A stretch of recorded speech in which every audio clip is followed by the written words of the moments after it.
कौन कौन चांद ऐसे नहीं, ऐसे चिप।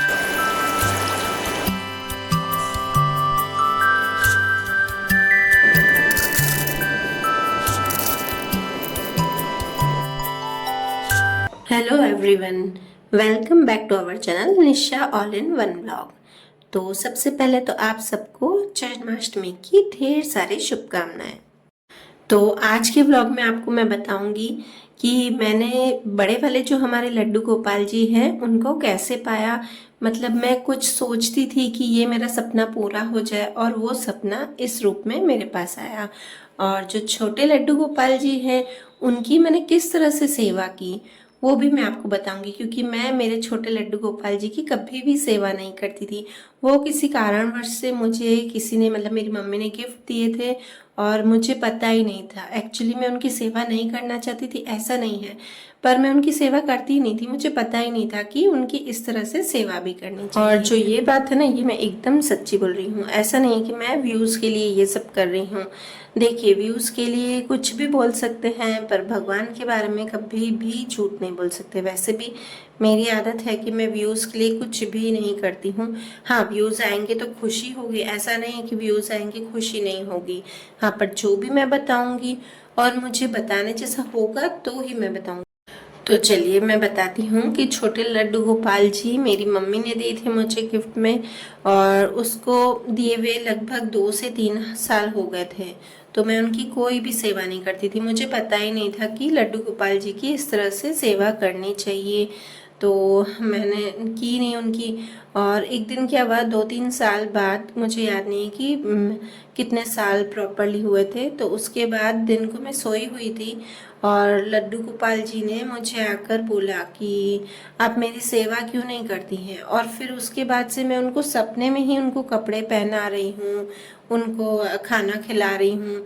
तो बस मैं उठी और उसके बाद से ही मुझे हुआ। फिर मेरी जो मम्मी है, मैं मदर इन लॉ है मेरी, फिर मैंने उनको बताया कि भाई मेरे साथ ये हुआ है, मैंने सपने में ये सब कुछ देखा है। तो फिर बस मुझे हुआ कि ये सब जो भी मैंने किया है वो गलत किया है, मुझे पता ही नहीं था। फिर उसके बाद मैंने लड्डू गोपाल जी से माफ़ी मांगी और उस दिन से ही मैंने उनकी सेवा शुरू कर ली। जैसे जैसे उनका नियम होता है मैंने पूरा मोबाइल में सर्च किया कि उनकी कैसे सेवा की जाती है। फिर बस उस दिन से ही मैंने उनकी सेवा स्टार्ट कर ली। तो और जो बड़े लड्डू गोपाल जी हमारे यहाँ किस तरह से है वो मैं आपको बताती हूँ। तो ऐसा होता है ना कि अगर हमको लड्डू गोपाल जी को घर पे लाना हो और वो अगर छठी के दिन हम लाए तो ज़्यादा अच्छा रहता है। लड्डू गोपाल जी की जो छठी मनाई जाती है ना उस दिन, तो किसी किसी के यहाँ ऐसा होता है ना कि मंदिर में नए लड्डू गोपाल जी लाते हैं, उसके बाद छठी के दिन किसी न किसी को दे दिए जाते हैं उनकी सेवा करने के लिए, क्योंकि छोटे मंदिर होते हैं तो वहाँ उनकी इतनी सेवा नहीं हो पाती है। तो मैंने ये भी देखा था और ये भी देखा था मोबाइल में कि अगर किसी को सेवा करनी हो ऐसे, तो वो खुद जाके पंडित जी को लड्डू गोपाल जी लेके आके देते हैं और बोलते हैं कि उनको छठी के दिन हमें दे दीजिए पूजा वूजा करके उसके बाद। तो वो बहुत ही शुभ माना जाता है। तो मैं ऐसे मन में सोचती थी कि काश मैं भी छठी के दिन उनको घर पे ले आऊं। पर फिर मैं किसी को बोलती नहीं थी कि, क्योंकि सब बोलेंगे कि भाई एक है ना लड्डू गोपाल जी, फिर बस इनकी ही सेवा करो काफ़ी है। तो मैंने कभी किसी को ये बात बोली नहीं। सिर्फ मैं ये मोबाइल में देख के और मन में सोचती रहती थी कि काश आ जाए, काश आ जाए। और मैंने उसी साल ही ये सोचा था कि काश आ जाए, इतना मन में बोल रही थी। और क्या हुआ कि हमारे यहाँ जो नीचे बिल्डिंग के नीचे मंदिर है वहाँ पे कृष्ण जन्माष्टमी मनाई गई, और उसके बाद उन पंडित जी ने किसी और को दिए ये लड्डू गोपाल जी छठी के दिन कि आप इनकी सेवा कीजिए। पर तो उनसे ये मतलब सेवा नहीं हो रही होगी। अब ठीक है ना, किसी को ये नियम नहीं बन पाता है तो अच्छा है, चलो कि आप नहीं कर पाते हो तो किसी आप और को उनको सौंप दीजिए, क्योंकि उनकी सेवा करने में पूरा समय चाहिए। और एक दिन भी आप जैसे खुद खाना खाते हो, खुद सोते हो, तो वो आप उनको भी पूरा नियम से करना पड़ता है। तो उन्होंने फिर हमारे घर वो भिजवाया, पूछा कि क्या आप इनकी सेवा कर सकते हो, क्योंकि मेरे यहाँ एक लड्डू गोपाल जी थे। और उस दिन मैं इतना रोई इस चीज़ के लिए, इतनी खुशी हुई मुझे कि ये तो मेरा जैसे कोई सपना था और मुझे सच हो गया मेरा ये सपना। तो बस यही है मेरे दो लड्डू गोपाल जी की सच्ची कहानी। और सच बोल रही हूँ, ये मैं बिल्कुल भी व्यूज़ के लिए नहीं कर रही हूँ। और मुझे जो भी सच मन में हुआ कि मैं आपको ये बता दूँ, तो बस मैंने वही बताया है। तो बस इसीलिए ही मुझे पूरा विश्वास है मेरे लड्डू गोपाल जी में कि ये तो मेरे मतलब ऐसा नहीं, मैं उनको कभी भी मूर्ति नहीं मानती हूँ। जिस तरह से मैं अपने बेटे को बेटा मानती हूँ, ऐसे ही ये दो लड्डू गोपाल जी भी मेरे बेटे हैं। तो और मेरी मम्मी भी यही बोलती है कि इसके तो 3 बेटे हैं, टोटल इसके तो 5 बच्चे हैं।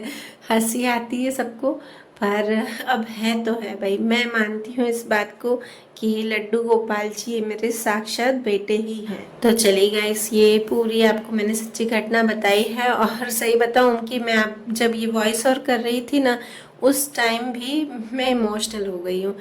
तो चली गई सब। मैं सुबह उठी हूँ 4:45 बजे, और मैंने ये 5 बजे से सारी तैयारियां स्टार्ट कर ली है। तो सबसे पहले तो उठ के मैंने जो लक्ष्मी जी का आसन था, कल मेरा व्रत था वैभव लक्ष्मी का, तो बस उन आसन को मैंने उठाया है। उसके बाद अब मैं सारी तैयारी कर रही हूँ। तो आज बनेगा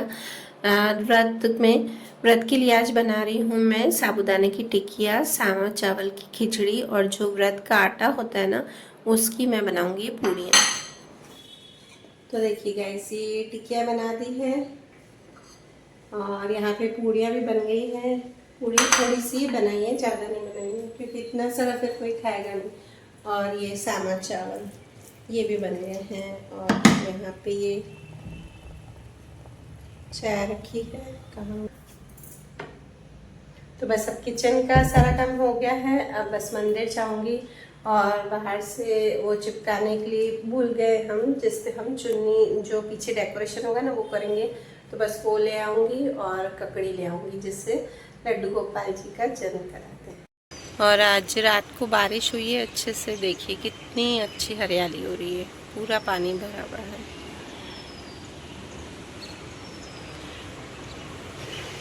तो आप में से बताइए कि कौन कौन चांद देख के खाना खाता है। हम तो भाई 12 बजे कृष्ण जी का जन्म करवा के उसके बाद डायरेक्ट हम खाना खा लेते हैं, चांद का दर्शन नहीं करते। कुछ लोग हैं जो है ना चांद देख के और उसके बाद खाना खाते हैं उनकी पूजा करके, और कुछ लोग ऐसे ही खाते हैं।